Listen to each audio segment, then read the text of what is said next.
Savvy snored in her sleep.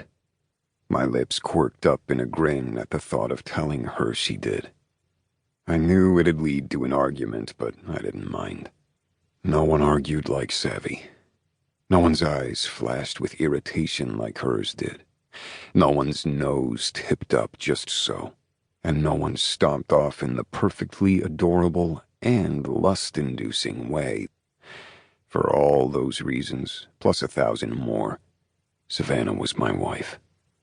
She was cuddled up next to me, her thigh angled high over mine, her foot against my leg, far from my knee from habit rather than necessity. The bum joint was no more. I wasn't as good as new, but if she accidentally kicked me there, it wasn't the end of the world. Before, I'd have preferred her to kick me in the balls rather than my knee, but my new doctor had worked a miracle on the replacement. One hand behind my neck, the other hooked against her knee, I stared up at the ceiling, well aware that I should be sleeping, well aware that now wasn't the time to be dealing with insomnia. A screen flashed on, illuminating the room. I tilted my head to stare at the cluster of phones and pulled a face when I saw it was my Daz. The screen was cracked, and there was blood in those cracks. His blood. But I didn't have it in me to just switch out the SIM card. Grania. That was the name on the caller ID. I frowned at the sight. Where do I remember that name from? I muttered to myself as I watched the screen flash after I let it ring off. I could have picked it up. Could have just answered it to uncover why an Irish woman was calling my da at 3 a.m., but I didn't want to. My hand smoothed up and down the silk that was my bride's thigh, and my gaze retreated to the ceiling once more.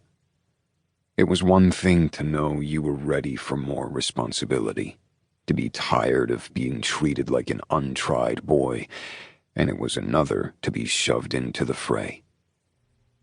After that conversation, he took me back to bed, and we both napped.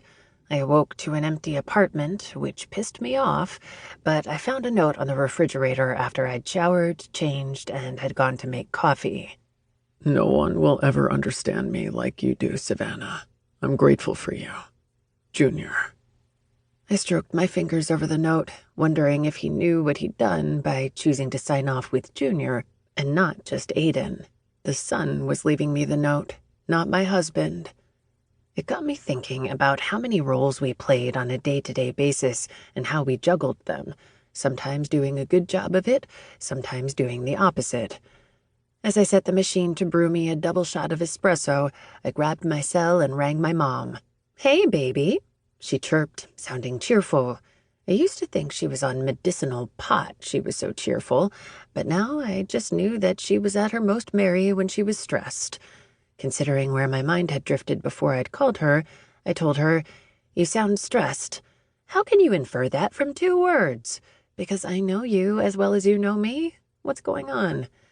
Lorelei Daniels was many things, but she was not a liar, not even if it made it easier on her family. When she was silent, I mused, "Remember that time when you told Camden, Paris, Aspen, and I that you and Daddy were divorcing because he'd cheated during a tour? I do not sound like I did then. You were cheerful then," was all I said. You chirped out the explanation as if you were telling us how many gifts Santa had brought us. "I made a mistake. You know that," she grumbled. "I'm not arguing. That fan was a whack job. She made everyone believe that they were in a relationship together." The psycho had gone so far as to make deep fake sex tapes of them together. They'd gone viral in a heartbeat until Daddy had gotten an injunction against her, and they'd been taken down. Not that anything was truly deleted from the internet. "I'm just saying that you sound like you did then. That's all." I refused to freak out until I knew what was going on. "I have to have surgery." "What kind of surgery?" I asked cautiously. "A hysterectomy."